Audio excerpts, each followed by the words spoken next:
सर्दियों की शुरुआत होते ही हमारे क्रोटोन के पौधे में चेंजेस देखने को मिलता है। क्रोटोन हो, रबर प्लांट हो या फिर एग्लोनिमा हो, ये सारे पौधे अपनी पत्तियों की चमक खोने लगते हैं और ये पौधे अपनी पत्तियां गिराने लगते हैं। आज के वीडियो में मैं आपको बहुत आसान से टिप्स बता रही हूँ जिससे आप अपने croton, money plant, rubber plant, syngonium, aglaonema इन सभी पौधों को बचा सकते हैं।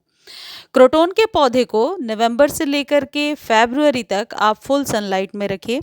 फुल सनलाइट यानी सुबह से शाम तक की धूप पड़ती रहे, इससे आपके पौधे को कोई नुकसान नहीं होगा। लेकिन फरवरी के बाद मॉनसून तक इसे आप सिर्फ सुबह की 1 घंटे की धूप देंगे। दोपहर की धूप से बचाना होगा क्योंकि दोपहर की धूप में इसके पत्ते जल के खराब होने लगते हैं। दूसरी चीज़ ये है कि सर्दियों में अक्सर आपके क्रोटोन के पौधे पर फंगस या मिलीबग्स का अटैक हो जाता है। तो आप पत्तियों को उलट पलट कर देख लीजिए कि यदि किसी भी प्रकार के फंगस का अटैक है तो बहुत ज़्यादा पानी डालने से बेहतर है किसी कपड़े में डेटॉल या फिर जो भी फंजीसाइड है उसको पानी में डालकर घोलिए और कपड़े में भिगो करके इसके पत्तियों को क्लीन कीजिए, पोंछ दीजिए। यदि यही गर्मी में आप कर रहे होते हैं तो स्प्रे बॉटल में कोई भी फंजीसाइड डालिए या नीम ऑयल डालिए या फिर 1 चम्मच शैम्पू डालिए और फिर पत्तों पर अच्छे से वॉश कर दीजिए। क्योंकि गर्मियों में ओवर वाटर से बचा जा सकता है, बट सर्दियों में क्रोटोन के मरने के कारण ही ओवर वाटर होता है। यही एक रीज़न होता है कि हम बहुत ज़्यादा पानी देते हैं और शेड में रखते हैं। ऐसे में क्रोटोन अपनी पत्तियां गिरा देता है और सिर्फ सूखी सी डंडी बच जाती है। तो मिलीबग्स का विशेष ध्यान रखें।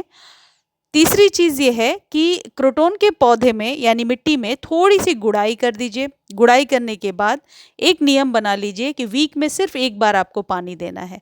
यकीन मानिए इससे आपका पौधा मरेगा नहीं और सारे पौधे स्वस्थ रहेंगे, चाहे सिंगोनियम हो, एग्लोनिमाज हो या फिर इस कैटेगरी के जितने भी पौधे हैं, रबर प्लांट हो, इनको वीक में एक बार अभी पानी देकर देखिए, आपका पौधा स्वस्थ रहेगा।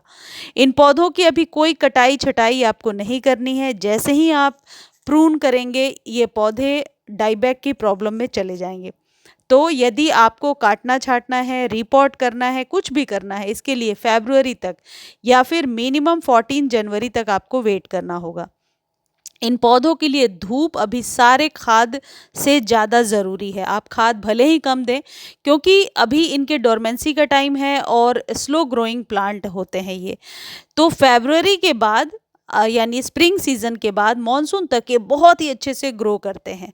तो अभी सिर्फ आपको करना यह है कि 1 चम्मच वर्मी कंपोस्ट इनके गमले में मिला देना है, वो भी ड्राई मिला दीजिए और मिलाने के बाद इसे आप धूप में रख दीजिए और कुछ नहीं करना है। क्रोटोन के पौधे को यदि आप धूप में नहीं रखेंगे तो पत्तियां बहुत ही ज़्यादा झुक जाएंगी, फिर उन पत्तियों को वापस ठीक कर पाना मुश्किल हो जाता है। इसी तरीके से क्रोटोन की जितनी भी वैरायटी है सबके साथ आपको यही करना है। सिंगोनियम, एग्लोनिमा या रबर प्लांट, सबके साथ यही करना है।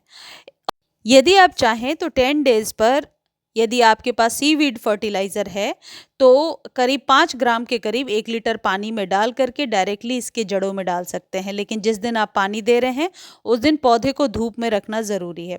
देखिए मेरे क्रोटोन में जो कलर्स आपको दिख रहे हैं ये धूप में रखने से ही कलर निकल करके आएंगे। जैसे एक क्रोटोन अभी मैंने आपको दिखाया उस पर धूप प्रॉपर नहीं आ रही, इसलिए पत्तियों का कलर निकल कर नहीं आया है। अब जो लोग ये समझते हैं कि क्रोटोन शेड लविंग प्लांट है, ऐसा बिल्कुल भी नहीं है। क्रोटोन को धूप की ज़रूरत पड़ती है, गर्मियों में कम धूप और सर्दियों में ज़्यादा धूप की ज़रूरत होती है। तो यदि पानी का आप ध्यान रखेंगे और भोजन इसे सिस्टमेटिकली 10-10 डेज पर देते जाएंगे, क्योंकि वैसे कई लोग कहेंगे कि ये तो ग्रो का टाइम नहीं है फिर हम फर्टिलाइज़र क्यों दें। लेकिन फर्टिलाइज़र मैंने अपने एक्सपीरियंस में देखा है कि कहीं ना कहीं आपके पौधे को सपोर्ट कर देता है। जब 10-10 डेज पर डोरमेंसी में भी हम फर्टिलाइज़र देते जाते हैं तो पौधा मरने से बच जाता है। यानी कि जब उसे इनिशियल चीज़ों की ज़रूरत पड़ती है तो वो मिट्टी से लेकर के काम चला सकता है। इसलिए 10 डेज पर जो भी आपके पास जैविक खाद है, आप उपले वाली खाद दे सकते हैं, आप एनपीके से युक्त कोई खाद है तो वो दे सकते हैं, या फिर सीवीड फर्टिलाइज़र दे सकते हैं। कुछ नहीं है तो वर्मी कंपोस्ट तो 1 चम्मच आप ज़रूर दे दीजिए। अपने एरिका पाम के साथ भी आपको यही विशेष ध्यान रखना है। और धूप में रखिए, पानी वीक में 1 बार दीजिए, पत्तियों को क्लीन रखिए और फंगस ना लगे, इस बात का विशेष ध्यान रखिए। प्रूनिंग अभी नहीं करनी है। प्रूनिंग और रीपॉटिंग के लिए आपको फ़ेब तक वेट करना होगा, लेकिन हाँ, गमले की गुड़ाई ज़रूर करते रहिए। इससे पौधा स्वस्थ रहेगा। मुझे उम्मीद है जानकारी आपको अच्छी लगी होगी। धन्यवाद।